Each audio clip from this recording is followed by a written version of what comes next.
Part 6, violations of license law, penalties and procedures, 2%. I'm Getchin Sherry with Homesnatch Realty. In this episode of Let's Talk Real Estate, I'll go over 20 questions designed to help you pass the state exam. If this is your first time to this channel, please consider subscribing, and I thank you for watching. Let's get right into it. Number 1, operating in a careless, reckless, or excessively negligent manner may result in a broker being charged with blank, blank. Well, that would be culpable negligence. If a broker or its agents behave or act in a careless, reckless, or excessively negligent manner, that broker or that agent may be charged with culpable negligence. Number 2, the maximum amount that can be paid from the Real Estate Recovery Fund based on the actions of a licensee with multiple judgment awarded against the licensee is blank. Well, here we know if it is multiple judgment, then it is up to $150,000. If it's a single judgment, it is up to $50,000. Real Estate Recovery Fund is a fund that is available to make whole, to make the public whole, if and when a licensee cause that client to lose money and the client wins a judgment against that licensee in court and try to collect from that licensee or the brokerage, unable to collect all the funds, and assign the judgment to FREC.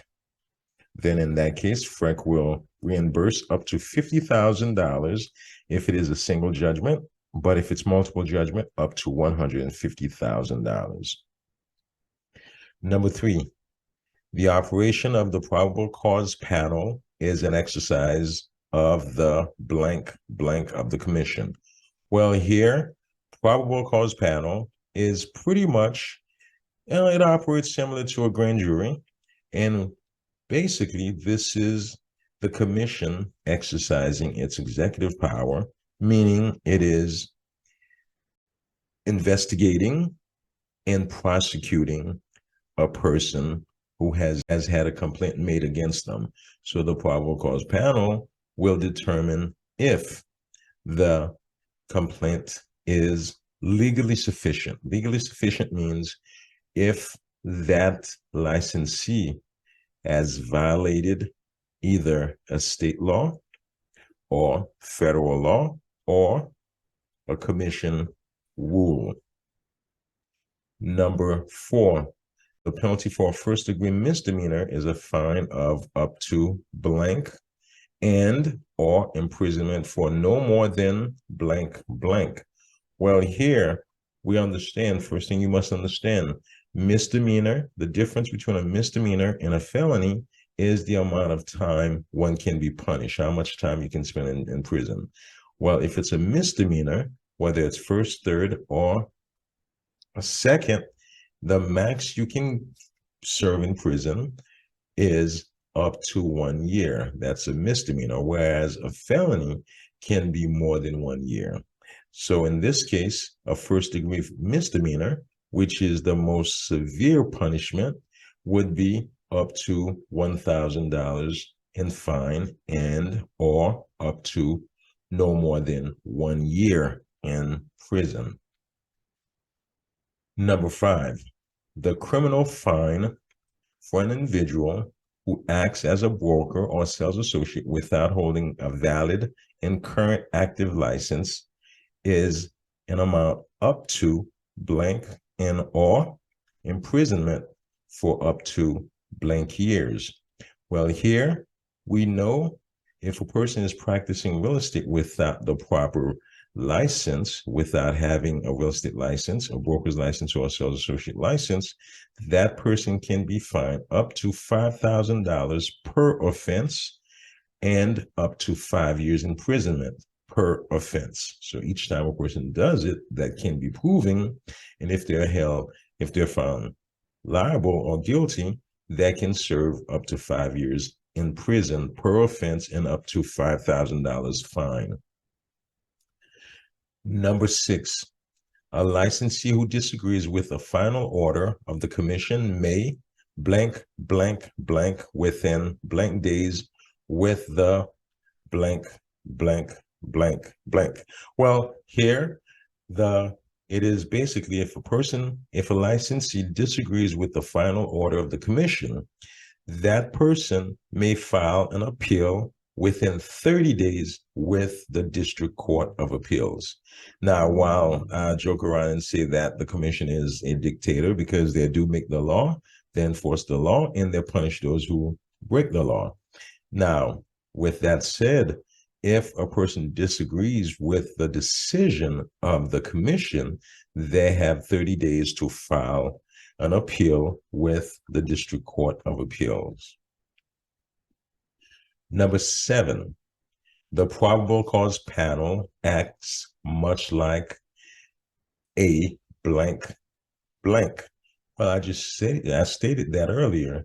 The probable cause panel acts much like a grand jury in the sense that they are the ones who determine if the complaint that has been filed against the licensee, if the complaint indeed is a violation of state law, federal law, or the commission rules.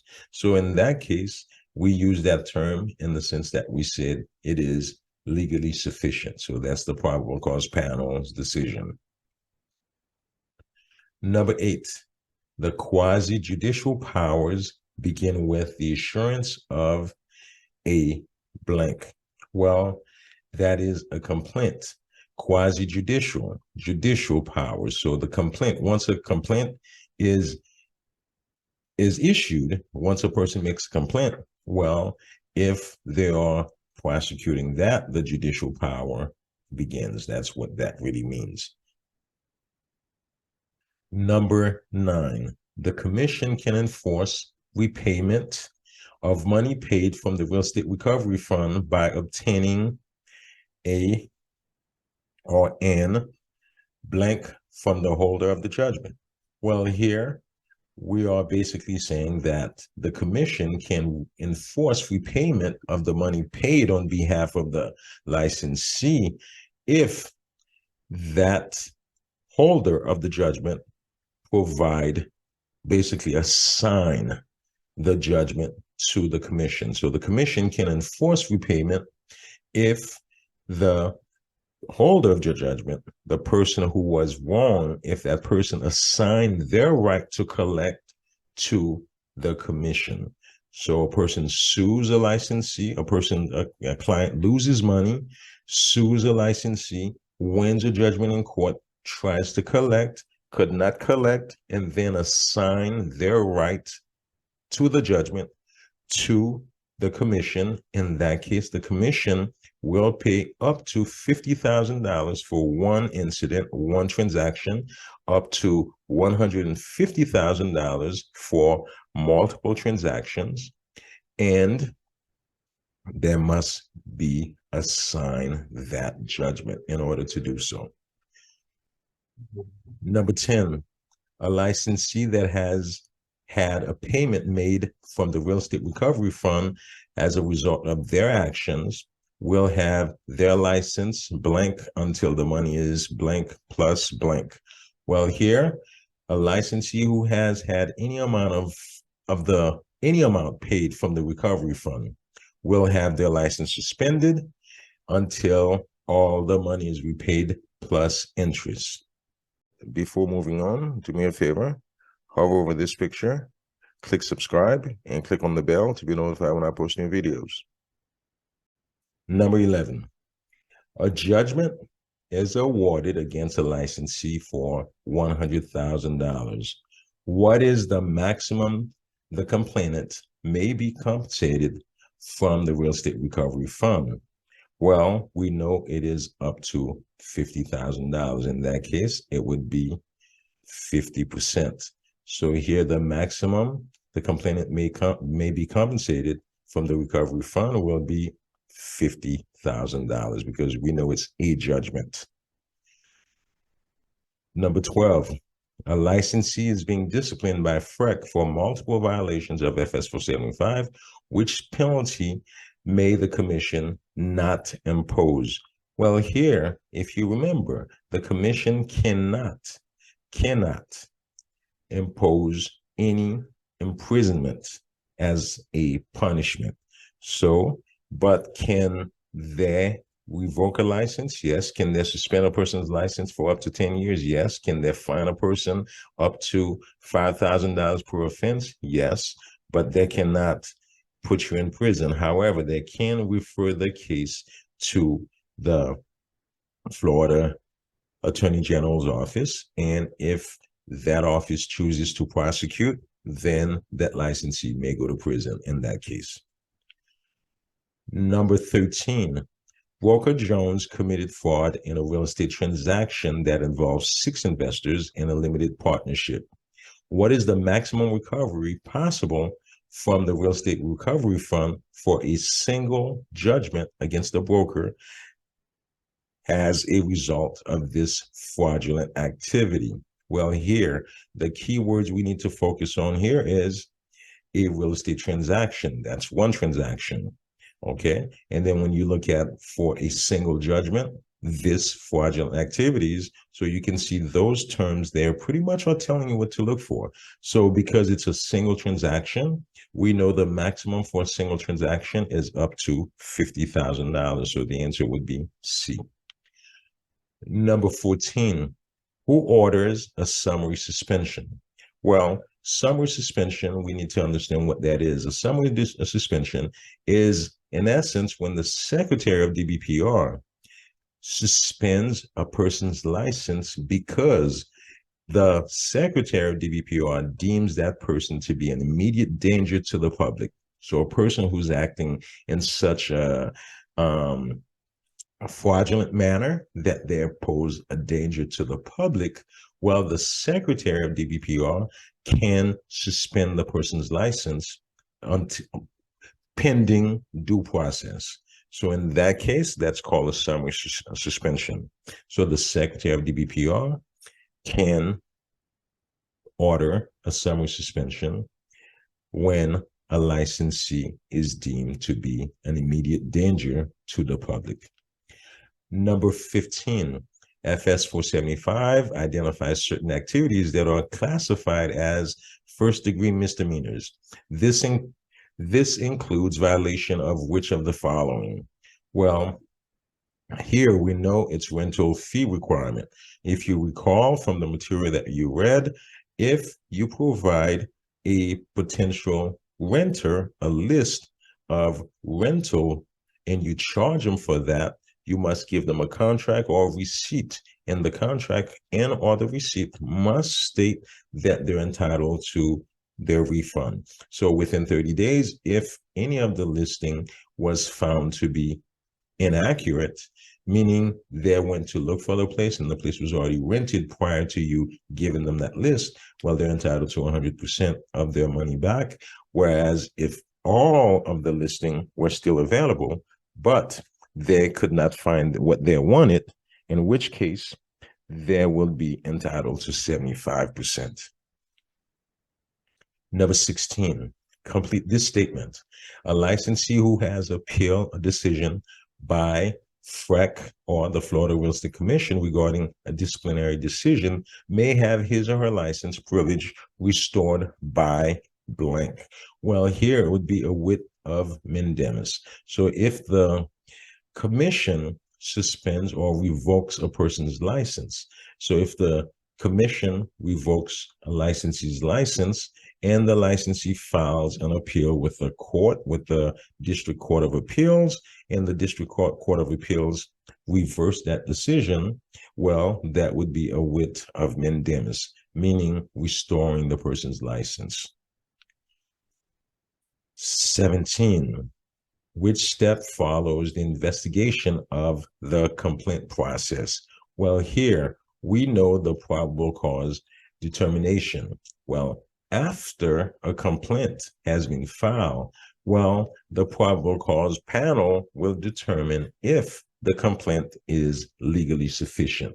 Legally sufficient means it is a violation of either state law, federal law, or FREC rules. So that is what that's referring to. Number 18, complete the sentence. If a licensee does not dispute a citation, it has the same effect as a blank. Well, as a final order.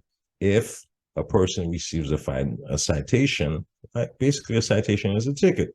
And if they don't pay that citation, it becomes a final order of FREC. Number 19. What is the maximum fine the commission could impose against a licensee who was found guilty of 2 violations of FS 475?